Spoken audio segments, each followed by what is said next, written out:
지난 시간까지는 최단거리 알고리즘에 대해 설명드렸죠. 오늘 배울 알고리즘은 최소 신장 트리에 대한 내용이에요. 그 알고리즘 중에서 크루스칼이라는 알고리즘을 확인해 볼 거예요. 그럼 우리가 최단거리는 이미 알고 있으니 이제 최소 신장 트리가 무엇인지를 인지하고 있어야 한다는 거거든요.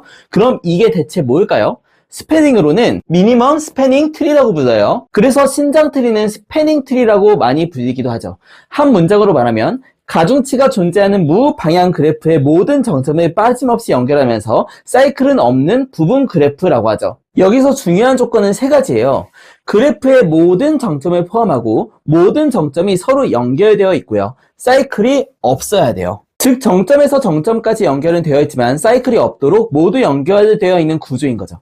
근데 여기서 최소가 붙었죠. 그래서 최소 신장 트리라잖아요. 즉 연결되어 있는 간선에 가중치가 붙어 있는데 최단거리와는 달리 비용이 가장 적게 드는 정점까지 연결된 하나하나의 간선만 남겨둔 형태인 거죠. 신화적인 예시를 하나 들어보자면 만약 정부가 전국 철도를 가장 적은 예산으로 공사하는 방법을 구할 때 이런 개념들이 들어갈 수 있겠죠. 철도를 연결하는 여러 가지 루트 중에서 가장 비용이 적은 루트를 선택해서 공사해야 될 거 아니에요. 그럼 싸니까 그럼 이 최소 신장 트리를 구하는 알고리즘 중에 하나인 크루스칼 알고리즘에 대해 공부해 보겠습니다. 최소 신장 트리를 만들기 위한 그래프의 기본 조건은 가중치가 존재하는 무방향 그래프라고 했어요. 그 첫 번째로 설명드릴 알고리즘인 크루스칼. 이 크루스칼 알고리즘은 생각보다 굉장히 단순하죠. 한 문장으로 말하면 가장 저렴한 간선부터 하나씩 선택하면서 사이클만 생기지 않으면 채택한다.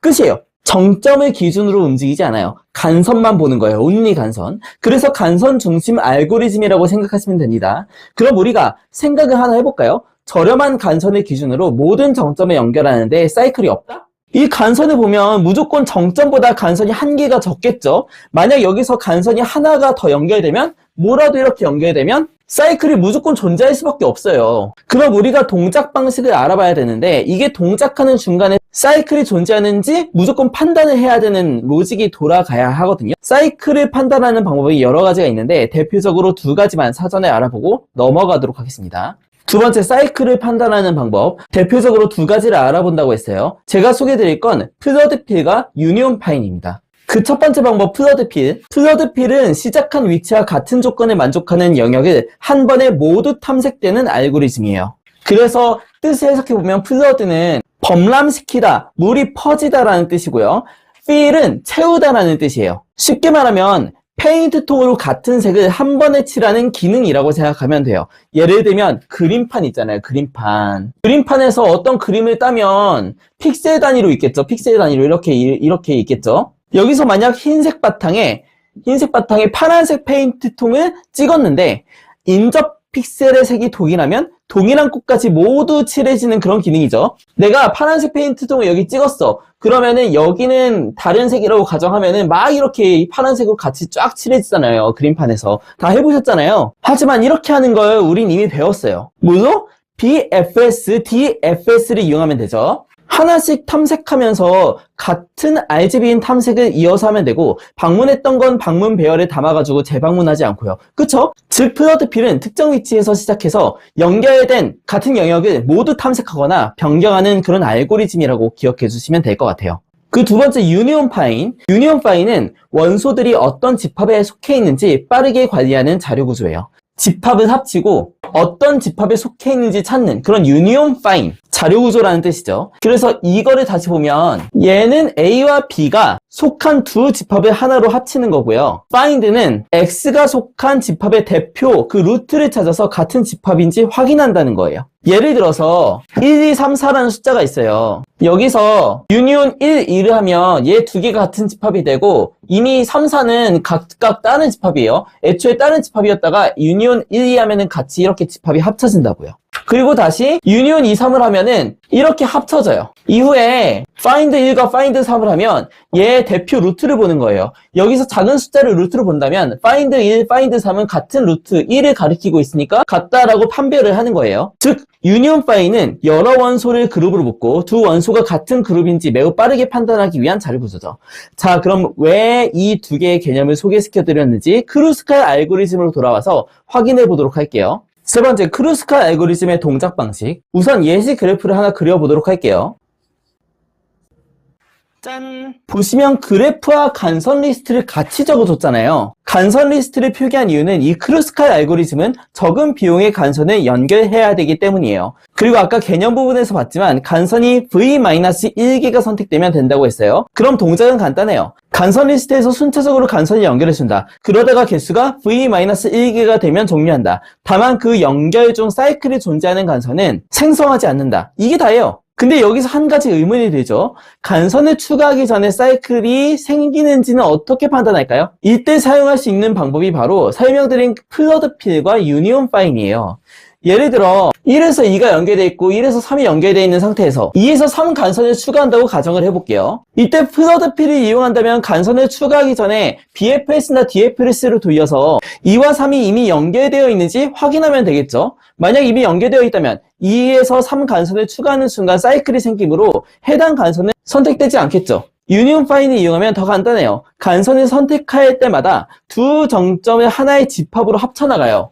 이렇게 1에서 2 연결하고 1에서 3 연결할 때마다 이 부모를 2와 3의 부모를 1로 변경해 준다니까요. 이후 새로운 간선을 추가하려는 두 정점의 대표를 확인했는데 둘의 대표가 같다면 이미 같은 집합에 속해 있다는 뜻이죠.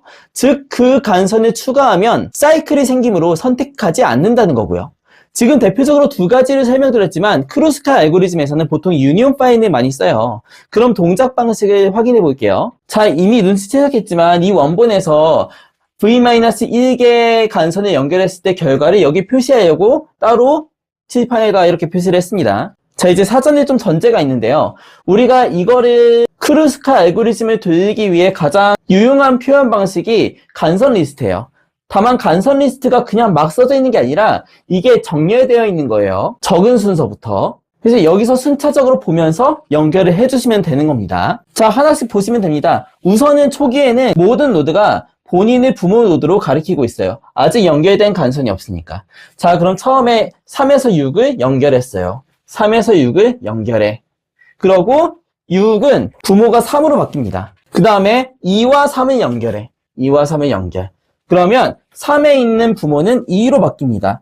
그리고 연결되어 있는 6의 부모도 2로 자동으로 바꿉니다. 유니온 파인이기 때문에 하나의 집합으로 묶어준 거예요. 이게 연결됐죠? 그 다음에 1, 3을 연결해 볼게요. 1, 3을 연결합니다.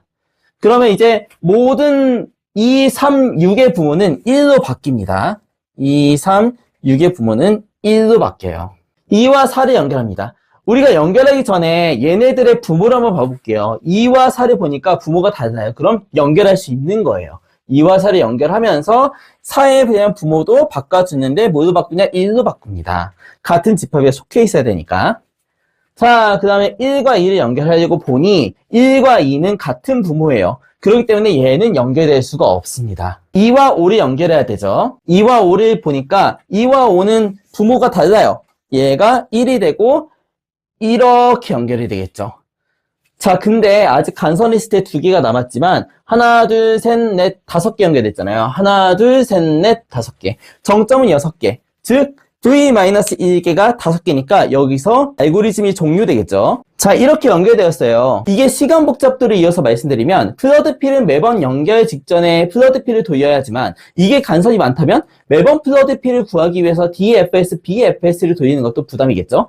다만 유니온 파인은 각 정점의 대빵, 즉 루트 정점이 같냐 다르냐를 보면 되겠죠. 사이클 판단은 거의 5, 1이라는 시간 복잡도가 걸려요. 매우 빠르죠. 그래서 크루스칼 알고리즘에서 거의 필수적으로 사용되는 자료 구조라고 생각해 주시면 돼요. 유니온 파인을. 그럼 정리해 볼게요. 최단 경로 알고리즘을 보다가 최소 신장 트리를 봤는데 서로 용도가 다르다는 거 먼저 파악하고 넘어가 주시면 될 것 같아요. 강의 시작할 때도 말씀드렸지만 전국 철도 최소 비용으로 연결할 때 이런 방식으로 해결 가능하겠죠. 근데 너무 예시가 극단적이라서 저는 이거 마찬가지로 네트워크 공부할 때 배웠는데요. 나중에 네트워크 강의도 뭐 해드리겠지만 스위치라고 있어요. 그 스위치끼리 연결할 때 하나의 연결로만 연결돼야 되거든요. 루프 발생 대비해가지고 뭐 그럴 때가 있어요. 뭐 정확히 말씀드리자면 루프가 발생하지 않도록 일부 연결만 활성화하여 트리 구조를 만든다가 맞죠.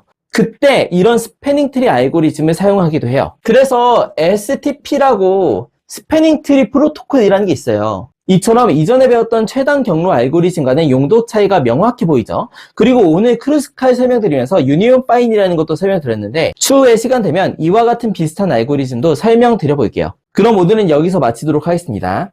끝!